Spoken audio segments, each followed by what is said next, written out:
जय श्री हरि विष्णु। बात उस समय की है जब सूर्य देवता और उनकी पत्नी देवी संज्ञा के घर उनकी 2 संतानें हुई, पुत्र यम और पुत्री यमुना।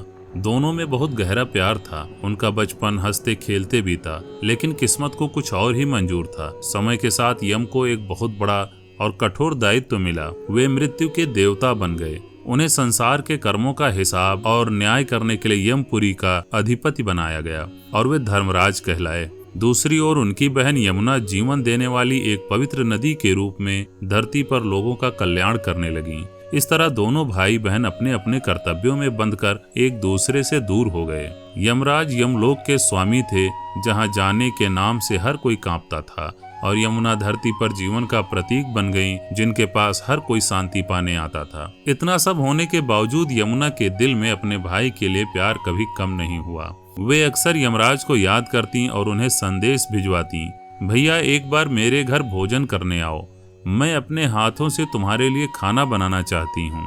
हर बार उनका न्योता यमलोक तक पहुँचता, लेकिन जवाब हमेशा एक ही आता, यमराज अपने काम में व्यस्त हैं। यमराज अपनी बहन के प्यार को समझते थे, पर वे सोचते थे मैं मृत्यु का प्रतीक हूँ, सब मुझसे डरते हैं। ऐसे में मैं अपनी बहन के घर जाकर उसके जीवन के उत्सव में कैसे शामिल हो सकता हूँ। यही सोचकर वे हर बार भारी मन से यमुना का बुलावा टाल देते। साल बीतते गए, पर यमुना की उम्मीद नहीं टूटी। उनका इंतजार बस गहरा होता चला गया। न जाने कितने ही कार्तिक महीने आए और गए। हर बार कार्तिक महीने के शुक्ल पक्ष की दूसरी तिथि को यमुना और भी उम्मीद से अपने भाई का इंतजार करती। वे घर सजाती, पकवान बनाती और सुबह से दरवाजे पर नजरें टिकाए बैठ जाती, पर हर बार शाम ढल जाती और उनकी उम्मीदें भी। फिर एक दिन कार्तिक शुक्ल द्वितीया को यमुना ने एक बार फिर पूरे दिल से अपने भाई को याद किया। कहते हैं इस बार उनकी पुकार में इतनी सच्चाई और दर्द था कि यमलोक में बैठे यमराज का दिल भी पिघल गया। उन्होंने सोचा पूरी दुनिया मुझसे डरती है, कोई मुझे अपने पास नहीं देखना चाहता, लेकिन मेरी एक बहन है जो बिना किसी स्वार्थ के सिर्फ प्यार से मुझे बुला रही है।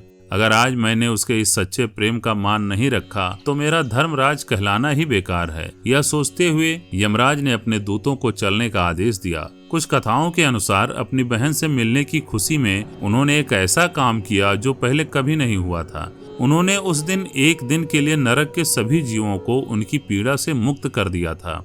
जब यमराज अपने भैंसे पर सवार होकर धरती की ओर चले तो सब हैरान थे। मृत्यु के देवता आज प्रेम के रास्ते पर निकले थे। जैसे ही यमुना के दरवाजे पर पहुंचे, यमुना की खुशी का ठिकाना न रहा। इतने सालों बाद अपने भाई को सामने देखकर उनकी आंखें भर आईं।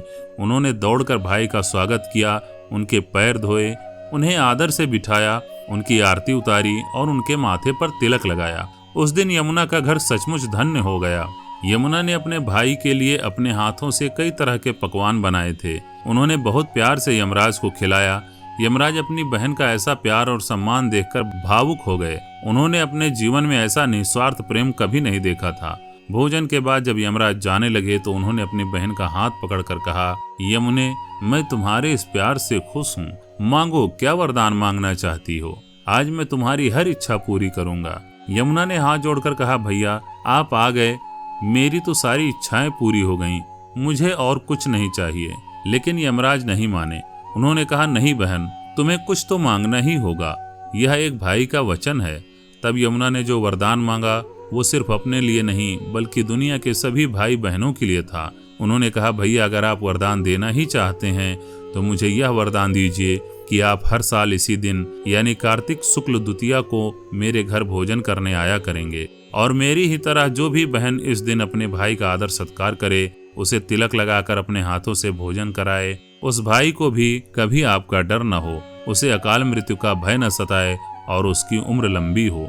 अपनी बहन के मुंह से ऐसा वरदान सुनकर यमराज की आंखें भर आईं।